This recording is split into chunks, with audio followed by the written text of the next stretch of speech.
Bonjour, bonjour amis internautes du monde entier, merci de nous suivre. Vous suivez votre émission Grande Causerie sur la radio-télé Bonsomi à la présentation Flavie Makaya. C'est une nouvelle émission que vous aurez désormais l'habitude de suivre chaque semaine. Et dans Grande Causerie aujourd'hui, nous recevons une demoiselle congolaise, Elfie Kanka. Et c'est avec elle que nous allons nous entretenir. Alors je vous demande de nous rester fidèles. Donc tout au long de cette émission, nous allons aussi parler de certaines choses, mais aujourd'hui nous parlons d'abord de cette grande dame qui est avec nous sur ce plateau. Bonjour mademoiselle Elfie. Bonjour Flavien. Merci beaucoup. C'est une première fois que nous te recevons aujourd'hui sur ce plateau. Hein. Oui, c'est la première fois. Voilà, je signale déjà aux internautes qui venaient à peine de se joindre à nous. C'est la radio-télé Bonsomi et l'émission c'est Grande Causerie. Alors, mademoiselle Elfie, vous êtes non-voyante, je l'informe déjà. Alors, dites-nous un peu comment est-ce que cela est arrivé. Bon, c'est inné, hein? Je suis née non-voyante. Vous êtes née non-voyante. Alors, vous avez fait comment pour étudier? Pour étudier, bon, c'était un peu compliqué, mais quand même, j'étais à l'INAF, je fais mon, comment je peux dire, le 3e maternel ici à l'INAF, compte tenu de la distance et de ce que ma mère voulait, j'étais obligée d'étudier à une école non loin de la maison, une école normale, avec des voyants. Bon, là, j'ai utilisé l'oral seulement. Revenez un peu, quand vous nous dites que vous avez étudié à l'INAF, l'INAF c'est pas tout le monde qui connaît, c'est quoi? C'est l'Institut National pour la Vie. Ah voilà, là je vais signaler à ceux qui nous suivent, hein, donc c'est l'Institut Maman Mobutu, pour ceux qui ont vécu longtemps ici à Kinshasa et qui connaissent cette institution sous cette appellation. Voilà, et puis vous avez continué comme ça dans une école ordinaire. Oui. Et après? Dans une école ordinaire, je fais mon école primaire, je fais mon cycle d'orientation, j'ai commencé les humanités, je faisais la section scientifique, je fais 3e et 4e. Bon, là aussi j'étais vidée à un problème, donc ça demandait vraiment que je puisse commencer à écrire, quoi, parce que j'utilisais l'oral. Oui. Mais au fur et à mesure, donc pendant tout ce temps que tu étudiais, c'était pas avec l'écriture braille? Non, pas avec l'écriture braille. Wow. Félicitations. Merci. Oui. Et c'est alors que je suis venue à l'INAF. J'ai appris l'écriture braille. Je fais maintenant la section pédagogique. À partir des 4e, c'est à l'Institut National pour Aveugles que j'ai obtenu mon diplôme d'État. Ah, voilà. Donc vous avez fini en pédagogie générale? Oui. Ah, très bien. Voilà. Merci mademoiselle Elfie. Nous saluons toutes ces personnes qui nous suivent depuis la France, Guinée Moulango, pourquoi ne pas saluer Papa Raphaël Binsi qui nous suivent, et tous les amis qui nous suivent aussi depuis les États-Unis d'Amérique, Gaëtan Makaya, merci, on est ensemble. Voilà, Elfie, vous avez obtenu votre diplôme d'État et après? Et après, je suis allée à l'IFASIC, je fais mes études supérieure à l'IFASIC, je fais le journalisme au 1er cycle et la communication sociale au 2e cycle. Je suis maintenant licenciée en communication sociale. Waouh! Donc ça fait 2 ans déjà depuis que mademoiselle Elfie est licenciée en communication sociale.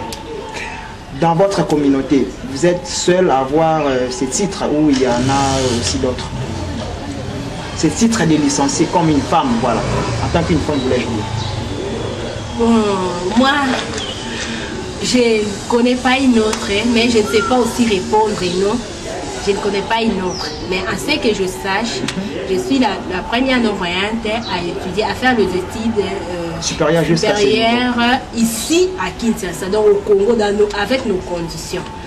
Ça, je reconnais ça, mais dire non pour les autres, je ne sais pas. Donc vous avez étudié toute votre vie en tant que non-voyante jusqu'à obtenir votre diplôme de licence?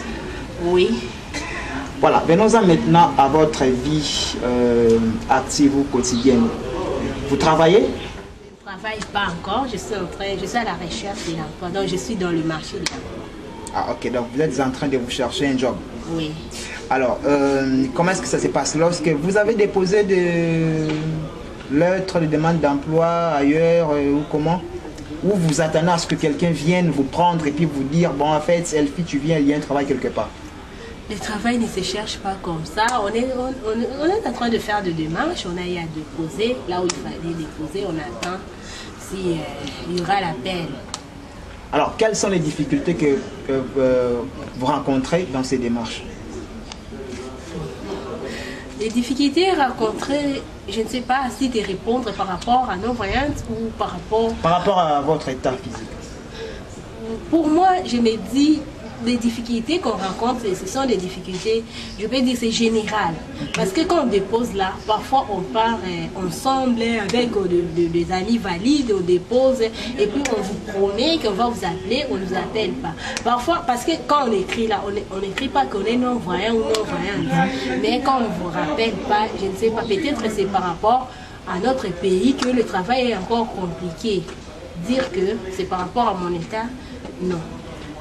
Alors, s'il y a un message que vous pouvez lancer à l'endroit de tous ces internautes du monde entier qui vous suivent en ce moment, vous allez leur dire quoi? Ok, à nos internautes, s'il y a un message que je peux lancer, c'est leur dire que c'est possible. C'est possible d'avoir un enfant handicapé, de l'enseigner, d'investir sur lui, et que Dieu pourra aussi faire grâce et que vous puissiez en bénéficier. Les personnes handicapées, généralement, ce sont des personnes en part entière. C'est seulement l'handicap là. Et puis, Dieu est tellement juste qu'il comble ces handicaps en donnant d'autres sensibilités. Merci.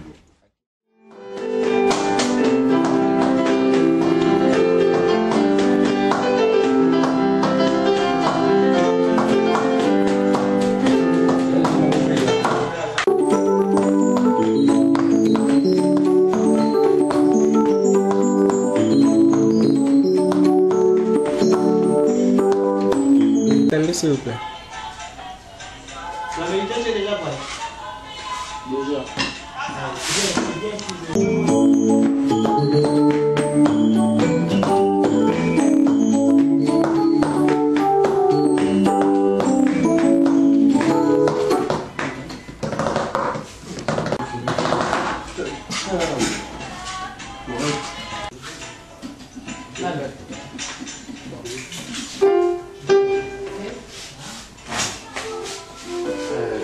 Sur la reconnaissance, la dose.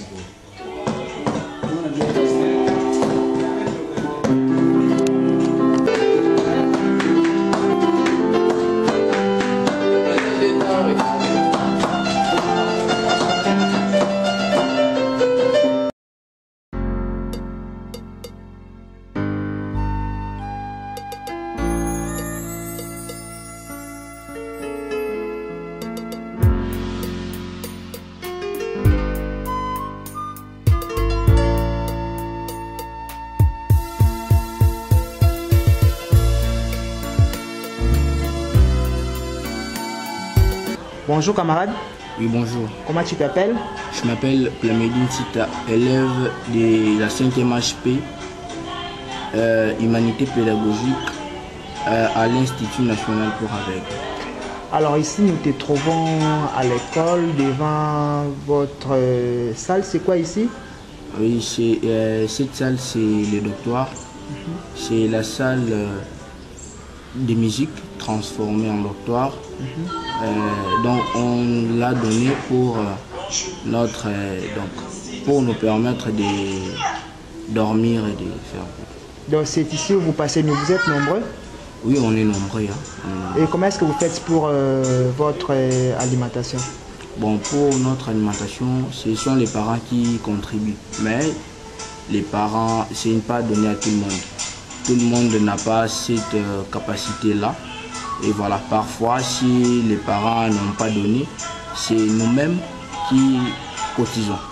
C'est nous-mêmes qui cotisons. Et pour étudier, on vous donne du papier, Bon, les problèmes du papier, c'est un problème, je sais pas.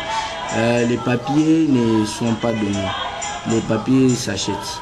Vous achetez? Oui, nous achetons. Ici à l'école? Bon, pas ici à l'école, nous achetons en ville.